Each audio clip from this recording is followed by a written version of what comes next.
Hey y'all, it's Natalie, and I am working on this 4x4 mini album that I'm creating of my husband and I's little trip to San Francisco. And I have decided to add a lot of interactive elements because why would I want to make it a quick project? But I have this little map cut file that Paige Evans made. She offered it for free in her Facebook group, and I've kind of been hoarding it, wondering what I was going to do with it. And so I decided to make it an interactive element in this album. So I cut 2 of them. I made it so that it would fit within the confines of the album. And then I made the inner lines of the map where it would be folded. I made them a little bit thicker than her original design. And then I made the outside line on the left there thicker as well so that I can use that to cut holes and put it directly into my album. So I kind of mirrored the image, and I want to fold it so that I could like pull out in my album. So I'm going to use this paper from Pink for Studio. I think this is from the new collection, the Flower Garden. What is it called? Hold on, let me check. It is called Flower Market, and it's a double-sided paper. And one side was that fabulous stripe there, and then the other one had like bags and sunglasses, and it's just super cute.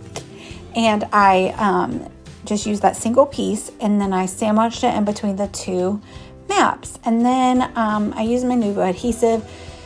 Let's see, I didn't let it fully dry. That was the issue. So I didn't let it fully dry when I stuck down the cut file onto the paper. So it didn't fold as beautifully as I would have liked. So I think if you let your adhesive fully dry, or maybe use like a non-liquid adhesive, like use maybe some cherry tape, because at least on the parts that I was intending to fold, that probably would have been best.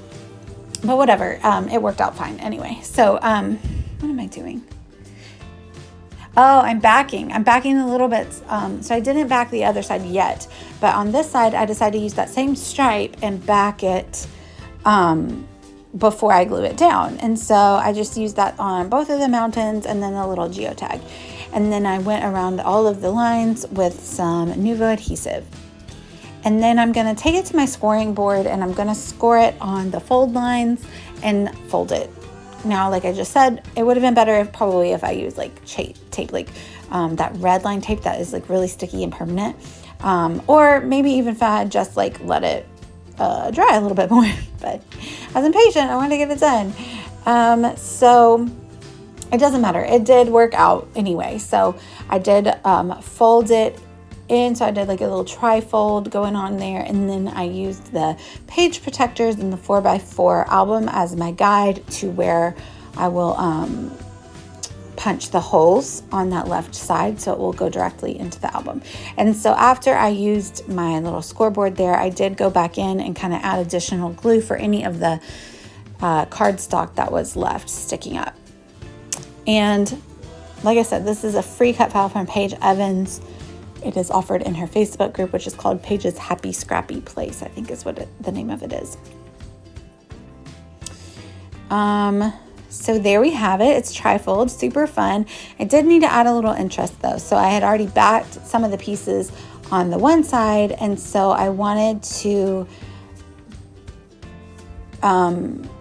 fill in the spaces on the other side. But I didn't want to use that same pattern paper because it's kind of like a big print. So I decided to use some heat embossing powder. So I used this aqua color from Wow Embossing, and I just kind of rubbed my embossing pad on the cardstock, and then I did 2 layers of it here, and it's just this really beautiful turquoise color, and it has a really shiny finish when you heat set it here. So this is the first layer, and just watch that melty goodness. Hopefully you can see it. Hopefully it's close enough. It's just super satisfying to watch the heat embossing powder melt.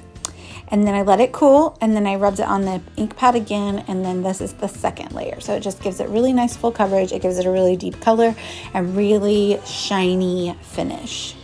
And look at how pretty it is. So then I used that cardstock to fill in those empty spots, but I've already glued it down, right? So I'm just going to take the cutouts from my Cricut mat and use those as templates to cut the exact shape and size to fill in the empty spaces. And so they won't be like stuck under the cut file like lines of the paper, but they will nestle in there just perfectly if I cut them just so to match with the bits that I took off of the Cricut mat. And then I did go through on the circles under the geotag and add in some clear like baubles.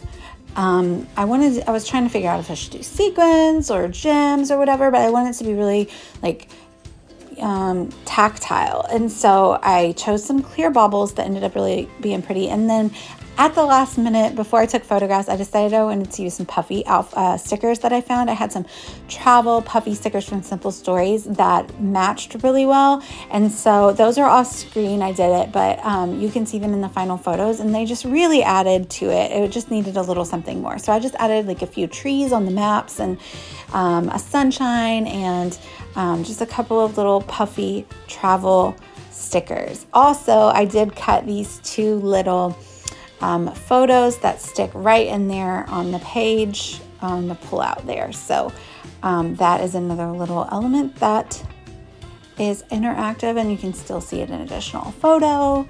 And I'm super happy with how this looks. I'm hoping to be done with this album fairly soon, and I will do a full flip through on my channel. So thank you guys so much for watching. I'll link to Paige's Facebook group down below, and let me know if you have any questions. Bye, y'all.